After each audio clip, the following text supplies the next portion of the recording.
This guy is not a fool. He is the CEO and chairman of the board of BTCS Incorporated, ticker symbol BTCS. Our friend Charles Allen back with us here on the Big Biz Show. Charles, my friend, how are you, man? Good. That's good to be back on. I appreciate you having me. As always, we enjoy having you. Hey, let's start off by talking about this Clarity Act and what it means for people in your line of work. Correct me if I'm wrong, it goes before the Senate this week? It's moving forward. Okay. So, knock on wood, we get clarity from the Clarity Act. Yeah. What does that entail? So, I guess before digging into that, if I just kind of take a step back and kind of try to frame why it's important and what it means, and, Please. and I'd start at a much higher level and say, there's a huge trend right now in the economy for people to take ownership and direct control of everything, right? Right. We've seen it in manufacturing with 3D printing. We've seen it with energy with rooftop solar. We've seen it with transportation with ride sharing and Uber. With economics, it's via the blockchain and DeFi, and without getting into all the intricacies, it really allows the ability to move assets globally without a trusted third party. And that is so powerful, right? Instantaneously, 24/7. And so all those things I just mentioned were industries that came really to fruition based on regulatory clarity or change, right? Yeah. 3D printing, desktop 3D printing didn't really come through till a patent expired, right? FDM technology. With transportation, Uber had to fight the medallion rules for to not be a taxi company, and there's a whole Netflix documentary on that. Yep. And so for the last 10 years, we've been fighting in the blockchain space on the ability to just build a tech company that's going to transform the economics of the world, and we've been shut down. And so we had the Genius Act last year, and now we have the Clarity Act. And if that comes through, what I think is going to happen is we'll see a lot of institutions that have been sitting on the sideline start to have money flow in.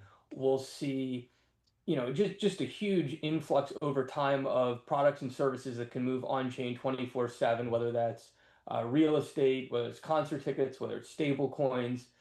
So there's just a lot that can happen when you start to allow for clear regulation if you're going to operate within this digital economy. So I know that's very high level, but I think it's why it matters. We got some clarity on the Genius Act on stable coins, and this is the next step.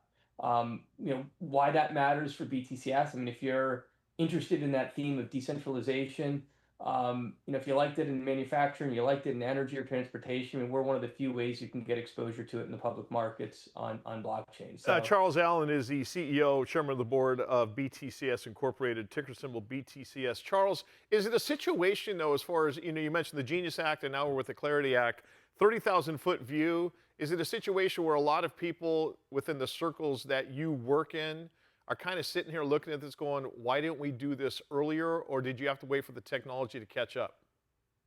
I think we why didn't we do this earlier? It was there was an administration that had zero interest in the technology, right? And the SEC was trying to everybody out of business for the better part of 10 years. Yeah. Yeah, I mean, just Google Gary Gensler and see what comes up. If you add crypto as a keyword there. Yeah. So looking at where we are today, we've got, Congress moves slowly, right? It takes time for these various things to get through, the House and the Senate and then signed in. So I think we've moved quite quickly in the last, year and a half. So I'm very optimistic, and if it takes, hopefully it's soon. I think there were some compromises. It really came down to at the end, and this is kind of getting a little bit more into the weeds. The kind of traditional finance world did not want interest on deployed assets. So if you had stable coins and they were passively, they were deployed, you couldn't earn interest. They're kind of acting like a bank. Yeah. So I think the compromise, and I haven't, without getting into the detailed languages, if it's a productive asset and it's doing something apart from just being a passive deployment, then you can have interest. But that was really the sticking point. It really doesn't matter for us as a company. So having regulations that come across, get over the line before there's changes to Congress that would make it more difficult or kick the can down the road a couple years. I think that's the most important thing. Some of the nuanced differences that don't really affect our business are, we're not that focused on. Hey, Charles, I have a question. I was reading about you being one of the or BTCS being one of the first companies, or maybe the first public company to pay out shareholders in Ethereum. Is that accurate? And tell us about that a little bit. Yeah, so now we did it in Bitcoin back in, I think, 2020 or 2021, and we did it in Ethereum recently. So, yeah, I mean, there's a lot of ways you can reward shareholders. One is obviously the stock price goes up. That we love that. We don't control that, but love it. I And then hear the you.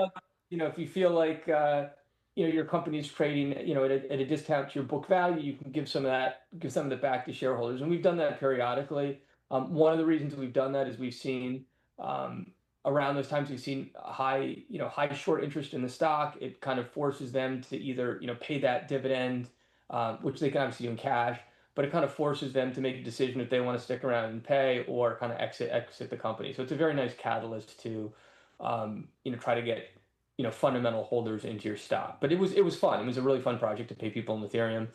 People were really excited about it, and it really showcases the power of finance. And we were able to do that instantaneously versus paying it out in cash. Charles Allen is the CEO, chairman of the board, BTCS Incorporated. BTCS is their ticker symbol. Charles, we have about a minute left, and it's crazy to think that we're almost at the end of Q2. Looking, we can see Q3 from here. As far as the last 6 months of 2026, what's the game plan with BTCS? Any big changes that you can talk about, obviously, as the CEO of a public company, or is it nose to the grindstone, status quo? Well, I would say it's both, right? It's nose to the grindstone, status quo, plus this year in 2026, we've really shifted our focus to be on profitability. Mm-hmm. So we put that both in terms of what we're looking at for gross profit. We put out, I wouldn't call it guidance, but we put out what management's targets are, which is a baseline of 6 million in gross profit for 2026, which would be 3 times what we did in 2025. Q1 should be coming out soon. I can't really say more than that. That's that's what is it? Coming out Thursday, I think, or Friday morning. Sure. So that should be, I can't really say more beyond the No numbers. worries. No worries. And there's a focus on gross profit, and so that's our goal for 2026 is to really, we've proven we can grow revenue. We went from 4 million in 2024 to 16 million in revenue in 2025. That was our goal. We delivered. Now our goals, let's turn that lever and get some, improved profitability. Charles Allen, CEO, chairman of the board, BTCS Incorporated. Charles, always appreciate the time. BTCS ticker symbol.